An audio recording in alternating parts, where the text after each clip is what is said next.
তোর চোখের দিকে তাকালে কি যেন একটা হয়ে যায়, বুঝছিস? কোনো একটা জাদু সোজা এসে আমার বুকে ধাক্কা দেয়, আমার সব কিছু উলট পালট হয়ে যায়।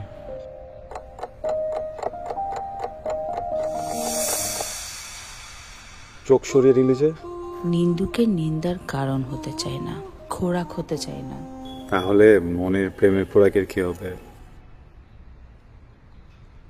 তোর কাছে পৃথিবীর বা দিনের সব থেকে সুন্দর সময় কোনটা? মধ্যরাত। কারণ তখন পুরো পৃথিবী ঘুমিয়ে থাকে। আর যদি জোছনার রাত হয় তাহলে তো কথাই নেই। পৃথিবী কখনো ঘুমায়? পৃথিবীর এক প্রান্ত যখন ঘুমায় আর এক প্রান্ত তখন জেগে ওঠে, বুঝছিস?